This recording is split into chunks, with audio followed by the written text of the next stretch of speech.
What if the life you dream of isn't beyond your reach, but hidden behind truths you've been avoiding? What if your deepest discomforts were actually doorways to peace? And what if a 2,000-year-old philosophy could hand you the key to lasting transformation? In a world obsessed with hacks, quick fixes, and dopamine highs, real transformation often begins in the last place we look, within.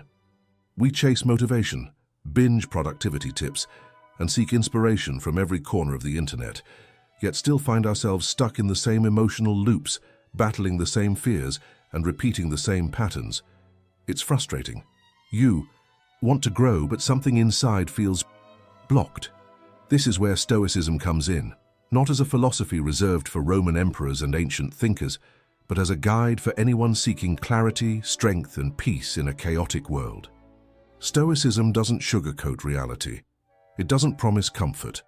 What it offers instead is truth, unflinching, sometimes uncomfortable, but always liberating.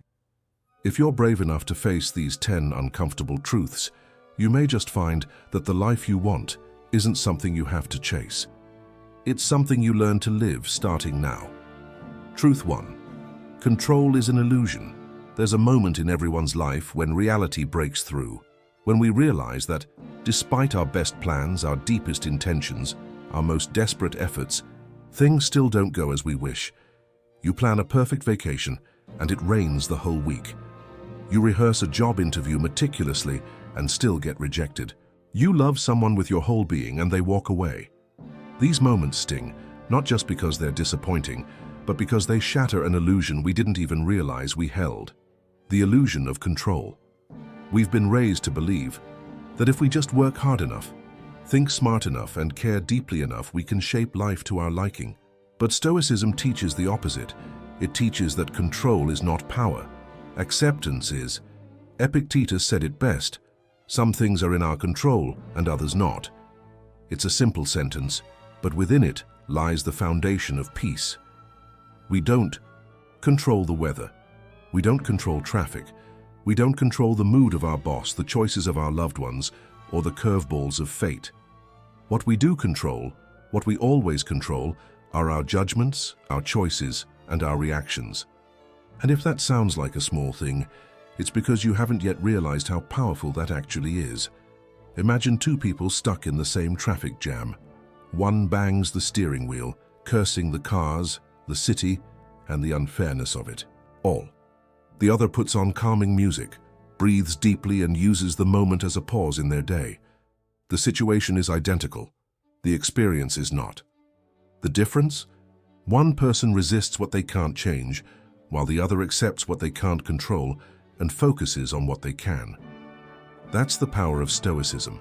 It teaches you to shift your energy from what's outside your circle of influence to what's within it. And the more you live this way, the lighter you feel. You stop trying to control the uncontrollable, and you start mastering the only thing you've ever truly had power over: yourself. But this shift isn't easy. Letting go of control can feel like giving up. In truth, it's growing up. It's the moment you stop being a leaf in the storm and become the calm center of your own life. It's the moment you realize that peace doesn't come from everything going right. It comes from responding rightly, even when everything goes wrong. So next time something disrupts your plans, ask yourself, what part of this is truly mine to hold? And what part is just the wind blowing? Let it blow. And from that grounded place, let's now explore another lens through which Stoicism invites us to see the world, one that challenges how we perceive hardship, failure, and growth. Truth 2. Your thoughts shape reality. If the previous truth showed us how little control we have over the external world, this next truth reveals how much influence we have over our internal one. In fact, the way you think, your moment-to-moment inner dialogue, is often the single greatest determinant of your happiness, your stress, your confidence, and your peace. Marcus Aurelius, a Roman emperor and one of Stoicism's most revered voices, once wrote, "The soul becomes dyed with the color of its thoughts." What he meant is profound. Your inner world eventually becomes your outer experience. Think anxious thoughts long enough, and you'll begin to see danger everywhere. Think empowering ones, and the world transforms into a field of opportunity. Imagine this: Two people face the exact same setback. They both lose their job unexpectedly. One spirals into panic, telling themselves, "I'm worthless. No one will hire me again. Everything's falling apart." The other says, "This is hard, but maybe it's a chance to reset, to realign my life with what truly matters."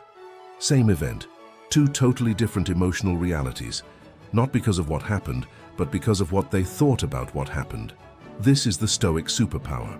It's not emotionlessness, it's emotional mastery. It's recognizing that your thoughts are not facts, that the first reaction isn't always the truest one, that you have the power not to control what happens, but to interpret it in a way that serves your growth instead of sabotaging your peace. This shift isn't automatic. Our minds are conditioned to protect us, and sometimes that means imagining the worst. But just like you can train your muscles, you can train your mind. You can question the story you're telling yourself. You can ask, is this helpful? Is this true? Does this thought bring me closer to who I want to be? And when the answer is no, you can rewrite the script. That's not delusion, that's discipline.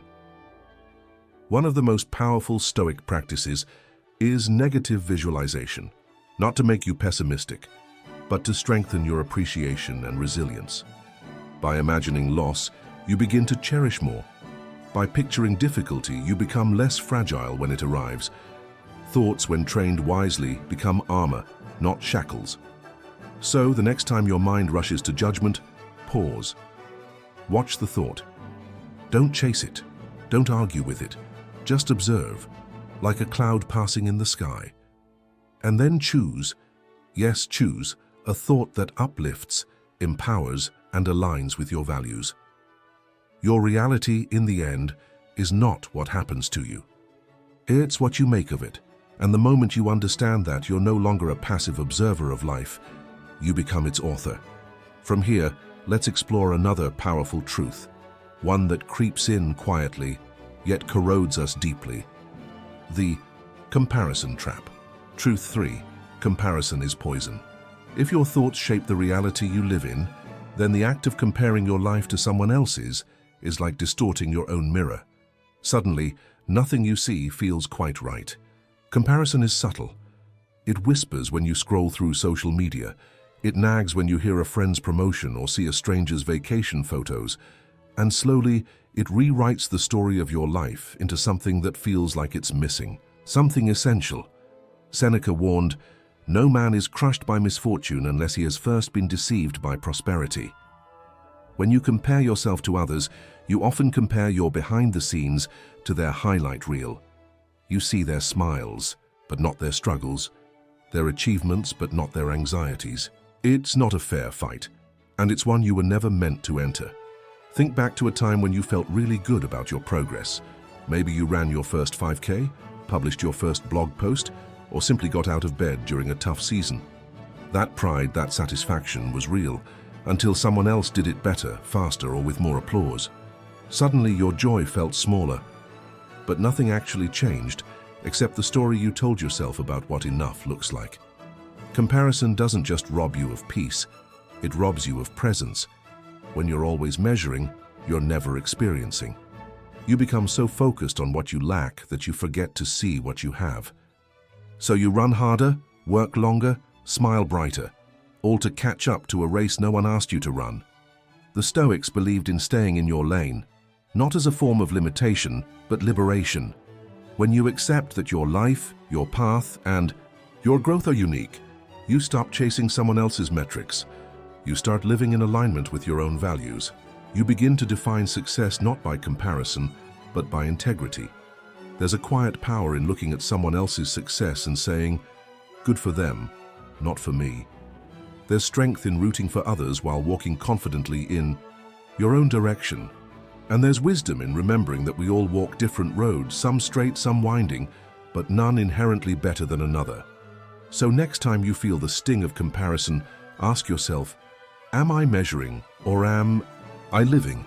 Am I watching their story or writing mine? And more importantly, what story do I want to live? With that, let's turn our gaze inward again, not at others, but at ourselves and our often misunderstood relationship with failure. Truth 4. Failure is the path. If comparison whispers that you're falling behind, failure screams that you should give up altogether. It's loud, it's embarrassing, and for most of us, it's terrifying. We avoid it like a disease, treating it as proof that we're not good enough, smart enough, or lucky enough. But what if we've been reading failure all wrong? What if failure isn't the end, but the entrance? The Stoics didn't just tolerate failure, they expected it. Not because they were pessimists, but because they were realists. Life, in their eyes, was a training ground. And failure, it was the instructor that cared enough to push you past your comfort, to expose the gaps in your character, to strip away the illusion of perfection and teach you humility, patience, and grit. Think of a time you fell flat on your face. Maybe it was a business that collapsed, a relationship that unraveled, or a goal you didn't meet. In that moment, it felt like the ground swallowed you whole. But looking back, wasn't there something sacred about that fall? Didn't it wake you up? Didn't it teach you something you couldn't have learned from a win? There's a reason we remember our failures more vividly than our victories. It's because they mark us, they mold us, they bring us face to face with who we are when the world isn't clapping, when there's no spotlight, when it's just us, raw and real. And it's in that space, not the applause, where true growth happens. In the Stoic tradition, failure isn't shameful, it's honest. Marcus Aurelius reminded himself, you could leave life right now. Let that determine what you do and say and think. This wasn't just about death, it was about urgency. If time is short, why waste it running from what can teach you the most? Why spend your life afraid of looking foolish when wisdom often grows from precisely those moments? The modern world is obsessed with results. We celebrate outcomes, not effort. We glorify wins, not the silent courage it takes to try and fail and try again. But real change doesn't happen in the spotlight. It happens when no one's watching. When you fall, dust yourself off and step forward anyway. Failure humbles you. It reminds you that you are not invincible, but you are resilient. It shows you where your boundaries are and invites you to stretch them. It burns, yes, but like fire to metal, it also strengthens. The Stoics knew this. They believed that adversity was not an interruption to life, but a vital part of it. Seneca said, difficulties strengthen the mind, as labor does the body. There's also freedom in failure. When you fail and survive, you realize the world didn't end. The fear loses its grip. You stop living to avoid mistakes and start living to discover what's possible. That shift, subtle yet seismic, is where transformation begins. Imagine if you treated your failures like a scientist treats experiments, not as proof of inadequacy, but as data, as feedback, as fuel. What would you dare to try if you knew failing didn't make you a failure? The truth is, failure doesn't break. You denying its value does, ignoring its lessons does. And when we treat failure as the enemy, we rob ourselves of the very path that leads to wisdom, strength, and yes, success. So next time you fall short, pause before the self-blame. Breathe before the judgment. Ask instead, what is this moment here to teach me? What part of me is being invited to grow? Because the path you're walking is not meant to be smooth. It's meant to shape you. Let's now explore the next truth, one that lives in the shadows of our most intense moments, the idea that emotions, though loud and persistent, are not always trustworthy guides. Truth 5. Emotions are not instructions. After learning how failure can mold us into wiser, more resilient versions of ourselves, we must now turn our attention to a quieter force, one that sways us daily, often without our permission, our emotions. They color our choices, influence our behaviors, and steer the course of our days. But here's the uncomfortable truth. Just because you feel something doesn't mean you should follow it. Emotions are messengers, not mandates. They rise and fall like waves, often driven by memories, hormones, fears, or stories we've been telling ourselves for years. And yet, many of us treat emotions as commands. If I feel angry, I must lash out.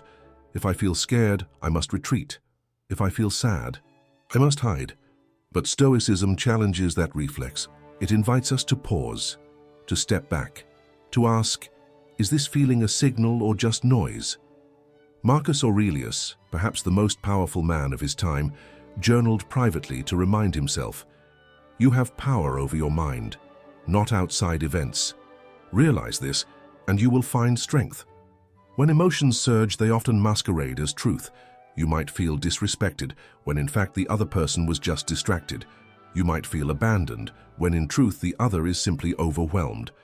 Emotions narrow your lens, and the Stoic practice widens it again. This isn't about suppressing your feelings. Stoicism isn't emotional numbness, it's emotional maturity.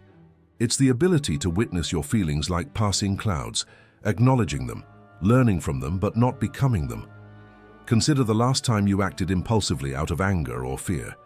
Did it help, or did it deepen the chaos?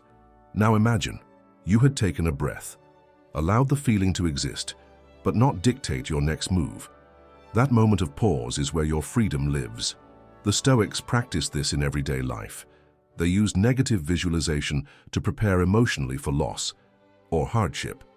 They rehearsed misfortune not to become gloomy, but to strengthen their responses. When hardship came, they didn't panic. They had already met it in their minds. This practice trains you to respond, not react, to choose intention over impulse, to lead your emotions instead of being led by them. The result? Clarity, confidence, peace. In the modern world where we're told to follow your feelings, this idea can feel radical. But ask yourself, have your feelings always led you to wisdom? Or have they sometimes led you into regret? Emotion is a compass, but it requires calibration. Let's take the example of grief. Grief is deep, messy, and unpredictable. Stoicism doesn't ask you to deny it. It asks you to hold it with grace, to grieve fully, but not be consumed. To remember that even in pain, you still possess the power to choose your response, or take fear.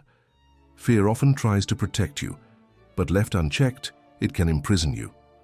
A Stoic sees fear and says, "Thank you for the warning. Now let me assess the risk with reason."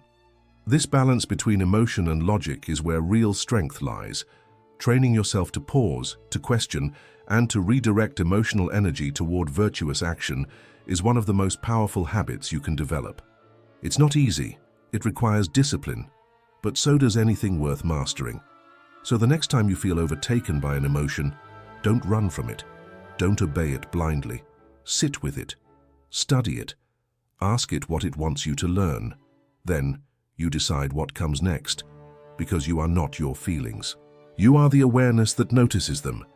And from that awareness, let's look at the next truth, one that challenges our addiction to praise and approval and reclaims our sense of internal power. The need to stop seeking validation from others. Truth. 6. Seeking approval is a trap. Once you begin observing your emotions without obeying them, you start to uncover an even deeper influence in your life, the constant craving for external approval. This desire, often masked as ambition or connection, can be one of the most insidious traps we fall into. It sounds harmless, even noble, to want to be liked, appreciated, seen. But when your sense of self is built on how others see you, you become a prisoner to their gaze. The Stoics were clear on this. Marcus Aurelius wrote, "It never ceases to amaze me. We all love ourselves more than other people, but care more about their opinion than our own." Let that sink in. We disregard our own values, our own compass, just to fit into someone else's expectations. And we do it again and again, seeking validation like a thirsty traveler in a desert, hoping the next compliment will finally quench our inner drought. But it never does. Because the approval of others is fleeting, people are fickle.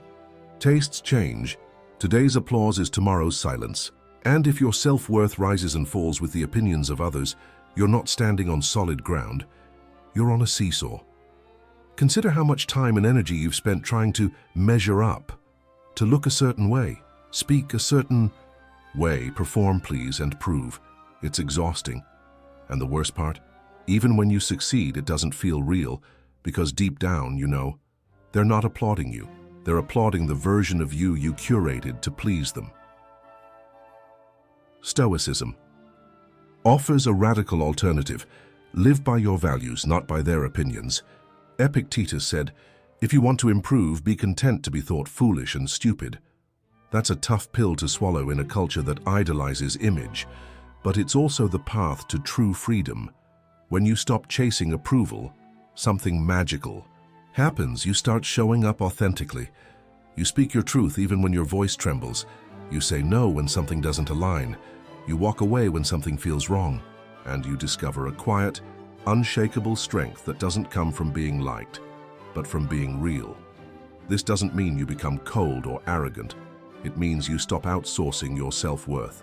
You still care, you still connect, but you no longer beg for scraps of validation.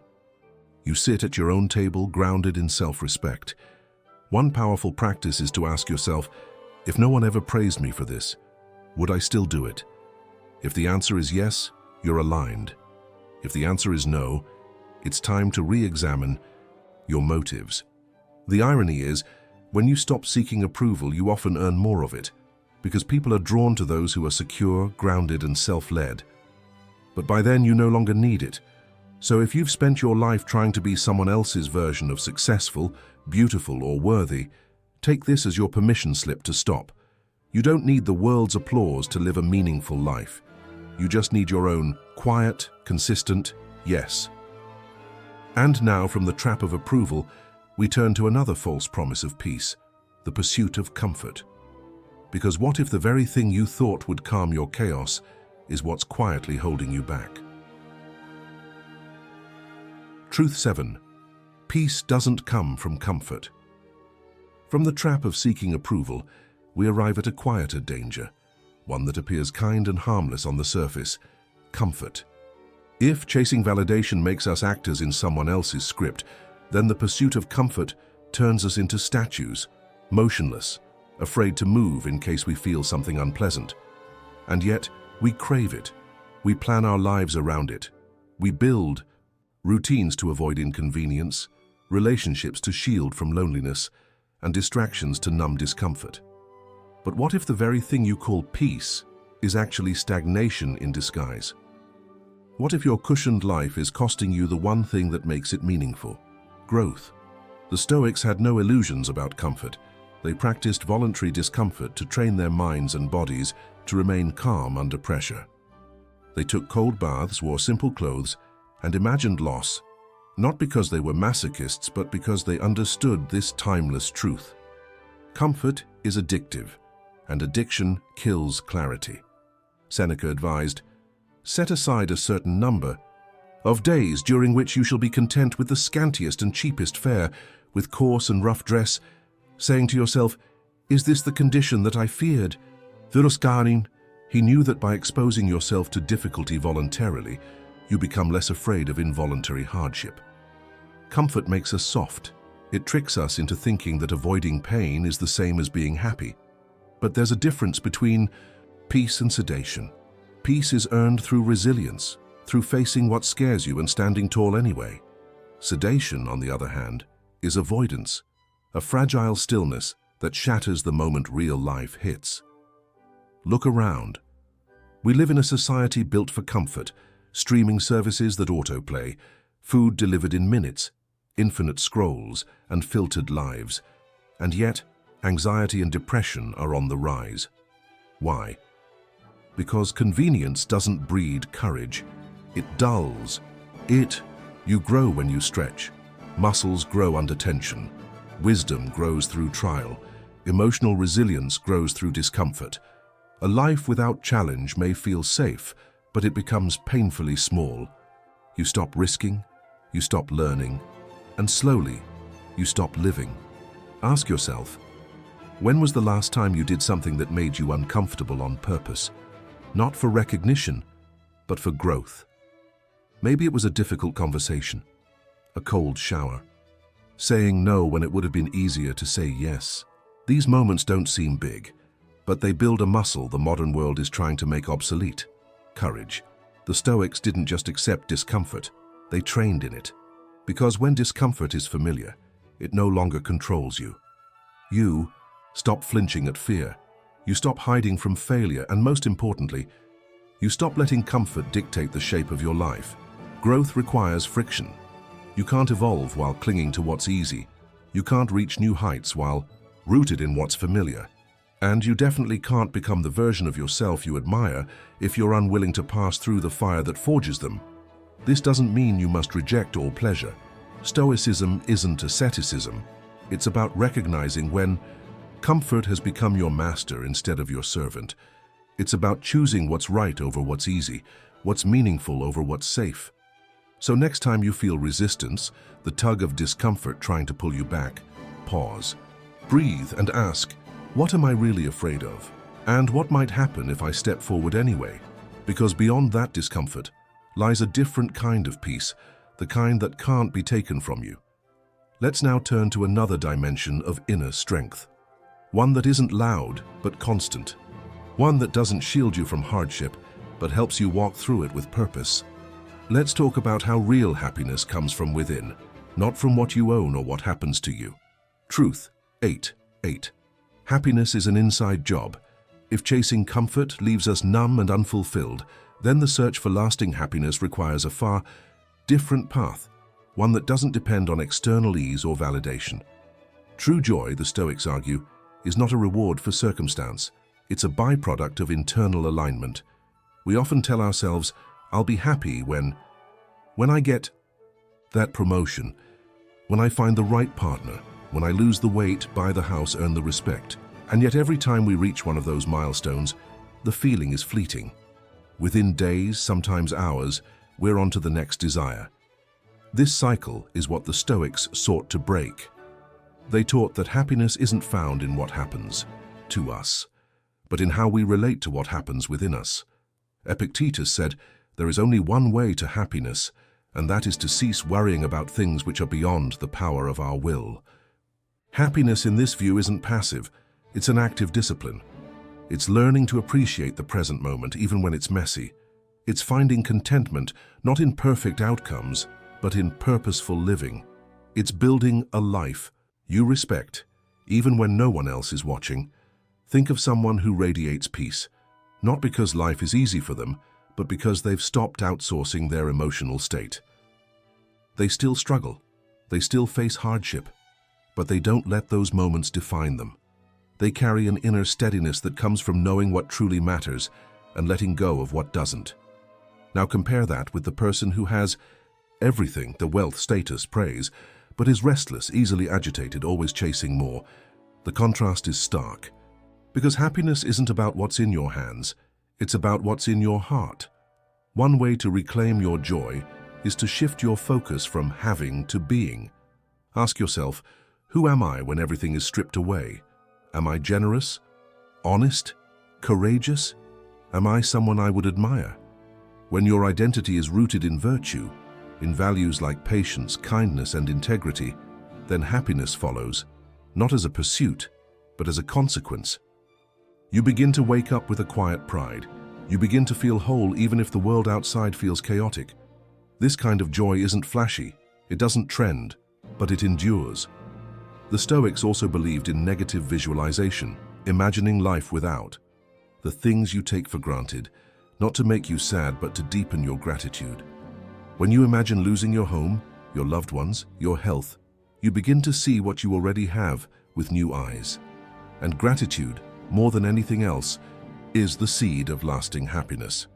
Another Stoic practice is to regularly ask, what do I truly need to live well? The answer is usually simpler than we think. Often it's not a bigger house, a better job, or more attention. It's clarity, it's presence, it's peace of mind. And those aren't things you buy, they're states you cultivate. Of course, this doesn't mean we shouldn't pursue goals. Stoicism isn't anti-achievement. It simply reminds us not to tether our self-worth to results. Work hard, dream big, but don't wait for life to deliver the perfect outcome to start enjoying your days. So the next time you catch yourself saying, I'll be happy when, pause. Replace it with, how can I find something to appreciate now? And then do it again tomorrow. Because happiness isn't a destination. It's a way of traveling. And now with this understanding of inner joy, let's shift to another truth, one that urges us to stop resisting the inevitable and instead learn to dance with it. Let's talk about change and why embracing impermanence may be the most freeing decision of your life.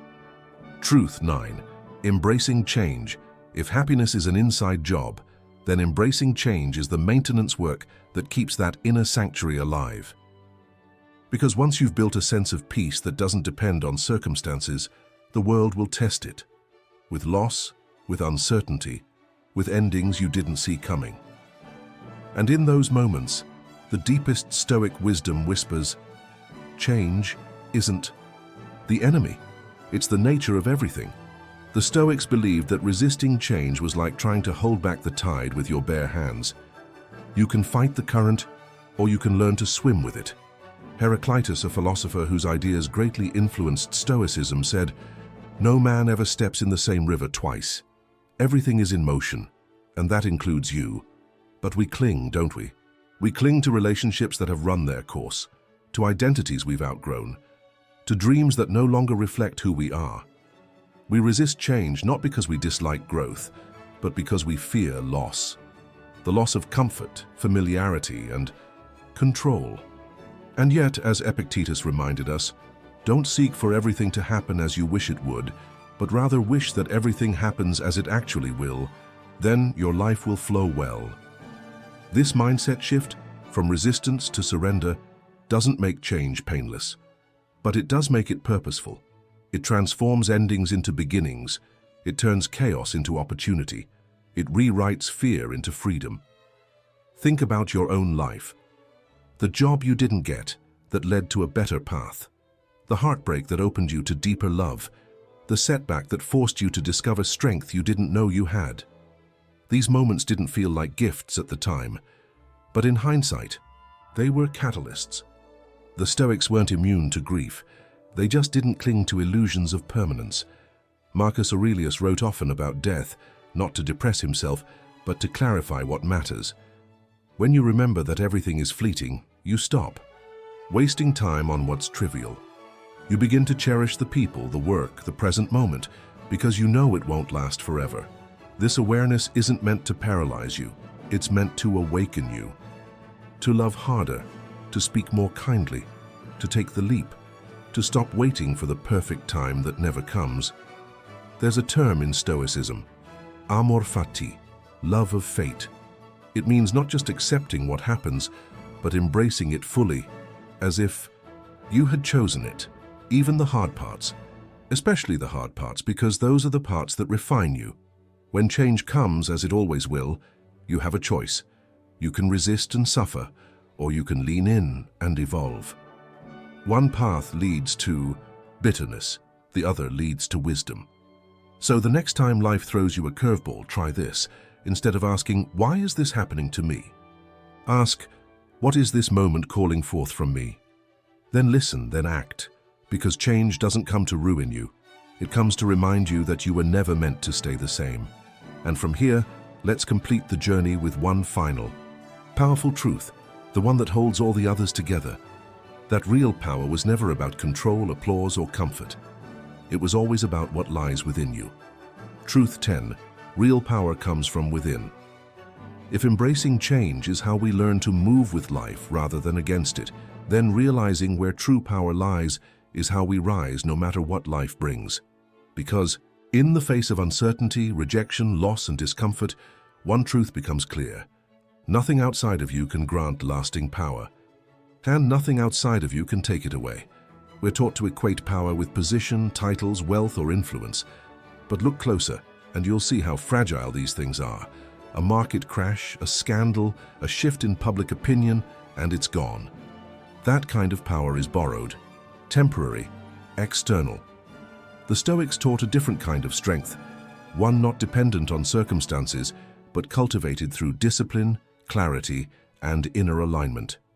Epictetus, born a slave, lived free in spirit, because he knew, no man is free who is not master of himself. Real power in the Stoic sense is self-mastery. It's the ability to respond instead of react, to hold your center when the world spins, to choose your values over your impulses, and your principles over your pride. It's the strength to say no when everyone says yes, the courage to tell the truth when silence would be easier, the resilience to rise again when failure leaves you breathless. This is not loud, flashy power. It doesn't come with a spotlight or a trophy, but it endures. Think of someone who carries that quiet force, someone who doesn't need to raise their voice to be heard, who doesn't need to be liked to stay, kind, who doesn't crumble under pressure, but becomes more focused in it. That's real power, and it's available to all of us. But cultivating it isn't easy. It requires reflection. It asks you to examine your habits, your fears, your ego. It demands that you take responsibility for your choices, even when others don't. And it challenges you to lead yourself before you try to lead others. Marcus Aurelius, the most powerful man in Rome, spent his nights not celebrating victories, but writing reminders to himself, to stay humble, to be just, to remember that he too would die. That is the paradox of real power. It humbles you even as it fortifies you. In a world chasing domination, Stoicism calls us back to dominion over the self. And from that dominion flows everything else. Calm in crisis, clarity in chaos, character in temptation. It's not about never feeling fear or anger or sadness. It's about not being ruled by them. It's not about having perfect days. It's about meeting imperfect days with grace. You become powerful when you stop needing the world to go your way. When you realize you already have everything you need to live with honor, purpose, and peace, no matter what the headlines say, no matter who praises or condemns you. So how do you build this kind of strength? You practice, you journal, you pause before reacting, you question your assumptions, you forgive, you show up. And over time, you become someone who doesn't just endure life, but shapes it. And when the storms come, as they will, you don't pray for calm seas. You remember that you've trained for this, that your anchor is within. So let this be your final reflection. The power you've been seeking, the peace, the clarity, the confidence, has never been outside of you. It has always been yours to claim. Not through force, but through presence. Not through control, but through alignment. You are not at the mercy of life. You are the author of how you meet it. And that, above all, is the most powerful truth of all. If you've made it this far, then something in you is already awake. A voice whispering that it's time to live differently. Not louder, not faster, not more frantically, but with more intention, with more presence, with more truth. These 10 uncomfortable truths are not meant to scare you. They're meant to wake you up, because beneath every illusion you shed lies a deeper freedom. And within every challenge you face lies a chance to come home to yourself. You don't need to be perfect. You don't need to have it all figured out. All you need is the courage to begin, to meet life as it is, and to meet yourself as you are. That is where transformation starts. That is where Stoicism lives. Not in ancient texts, but in the next moment you choose to respond instead of react.